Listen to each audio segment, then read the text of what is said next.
Bismillahirrahmanirrahim.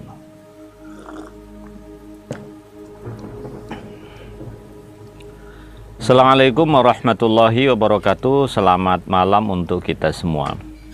Saya mohon izin sambil barusan ngurus tanaman cabai saya di rumah saya sendiri yang bagian atas, tepatnya di Perumahan Maitri Indah, Blok C4 nomor 5 Batu Haji, Kota Batam. Saya mohon izin pakaian ala kadarnya ingin menjawab pertanyaan klien yang membutuhkan jawaban cepat. Pak Mariono, di sekitar saya ada kasus istri telah menggugat cerai dan telah diputuskan pengadilan, tetapi salah satu tidak mau keluar rumah, artinya masih tetap satu rumah. Apa yang harus kami lakukan, Pak, agar mereka tidak satu rumah lagi, karena memang tidak lagi berstatus suami istri? Baik, saya jawab. Pertama, kalau menggugat ke pengadilan tidak menyertakan harta dan hak asuh anak, maka otomatis perceraian itu hanya cerai orang. Artinya hanya tidak berstatus suami istri lagi, alias masih anak bersama dan harta gono gini pun masih bersama. Lalu pertanyaannya, ketika tidak diputuskan pengadilan, mana yang berhak memiliki harta dan siapa yang harus keluar dari rumah? Begini, kalau status kepemilikan harta tetap milik bersama sebelum ada putusan pengadilan yang berkekuatan hukum tetap, artinya harta itu masih milik bersama. Nah, cara membaginya ada dua. Pertama, ajukan ulang ke pengadilan atau dibagi secara kekeluargaan. Kalau diajukan ke pengadilan, kalau harta itu tidak ada sangkut pautnya dengan pihak ketiga, misalnya hutang di bank segala macam, kredit yang belum lunas misalnya ya, kalau masih ada masalah lain, ajukan ke pengadilan negeri. Tapi kalau sudah clear, tak ada masalah lagi dan saling sepakat, silahkan ajukan ke pengadilan agama.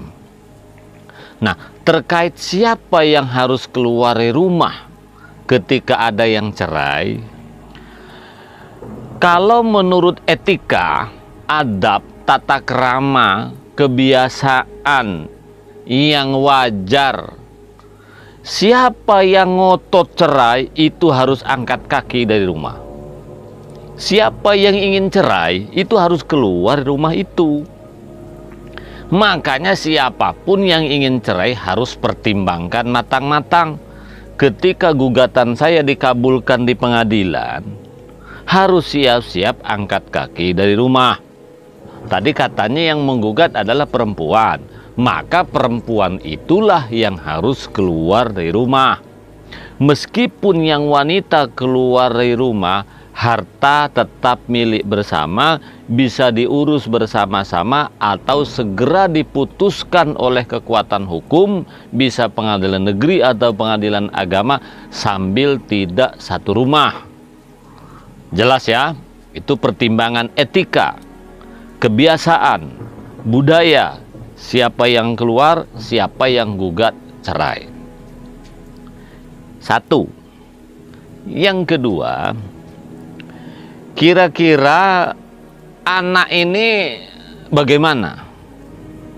Kalau anak ini masih agak kecil, masih butuh rumah, masih butuh ya istilahnya berlindung, dan anak ikut ibunya, artinya anak ini maunya dengan ibunya, dan anak butuh perlindungan sebagaimana mestinya.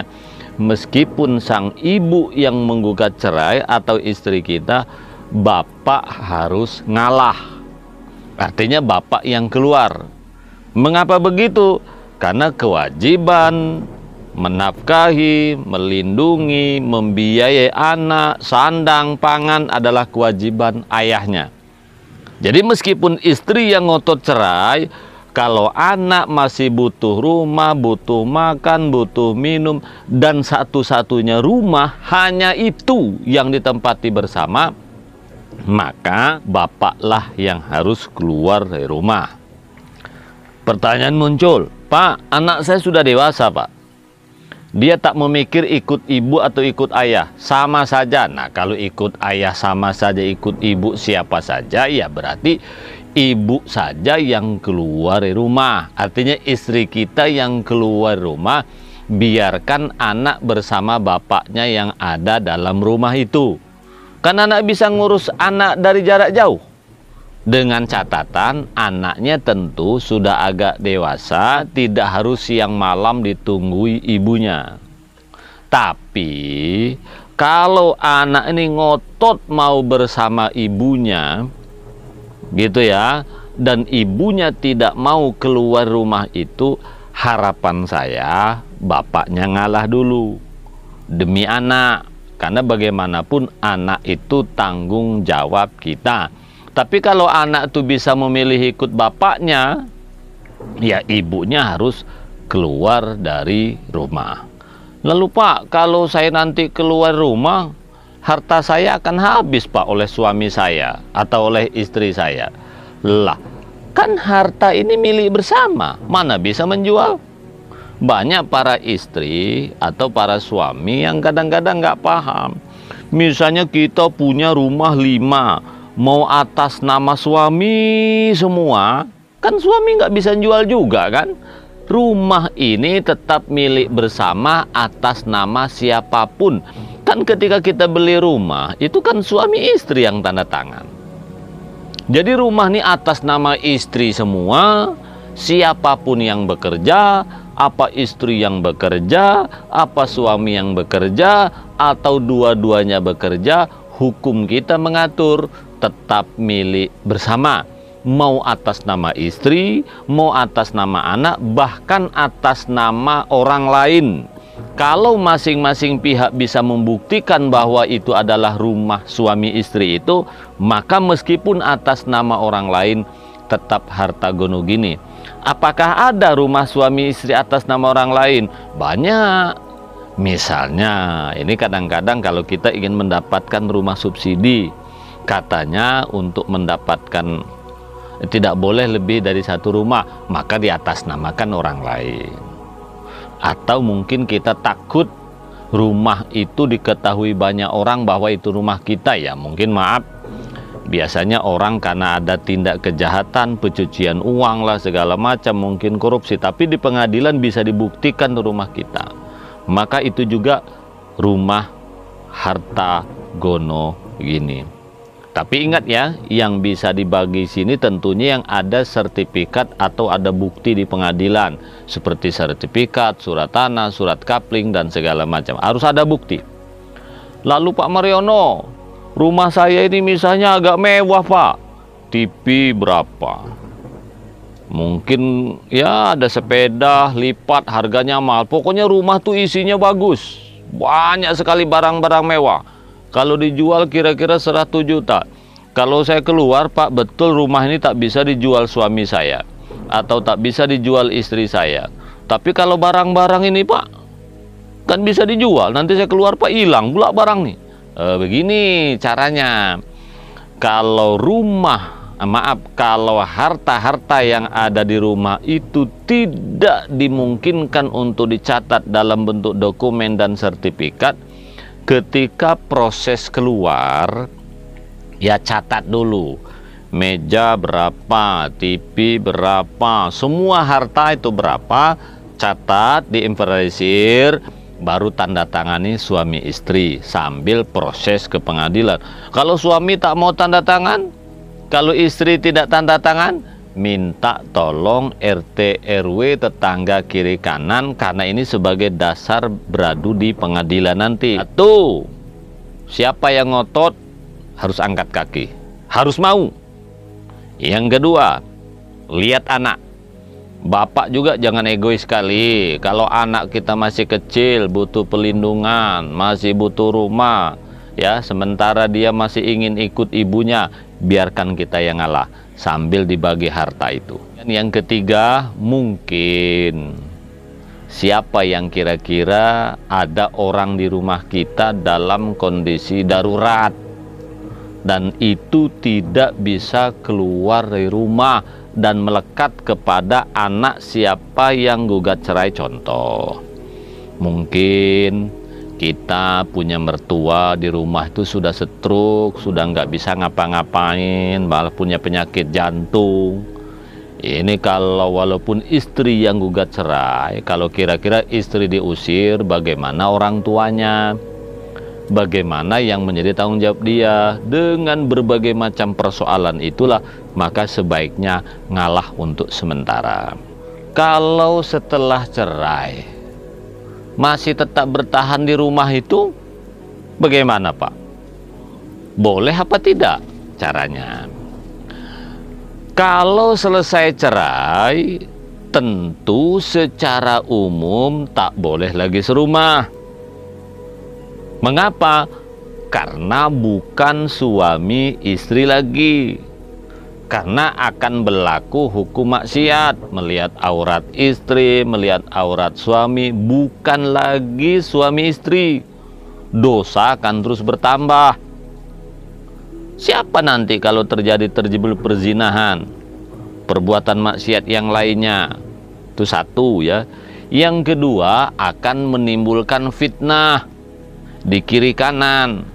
Kiri kanan akan mencomot kita. Nah itu tak bagus.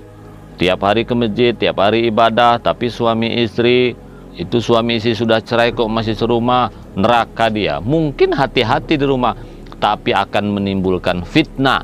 Selain dia dosa, juga membuat dosa kiri kanan tetangga karena terpaksa harus menggunjing. Maka pilihannya memang lebih bagus keluar. Andaikan tak bisa, tidak harus rumah juga. Pertimbangannya mungkin tidak ada tempat lain. Pertimbangannya mungkin anak harus diurus bersama suami istri.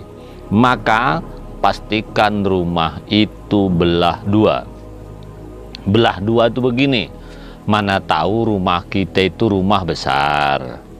Jadi belah dua dia. Belah dua, kalau pintunya satu ya buat dua.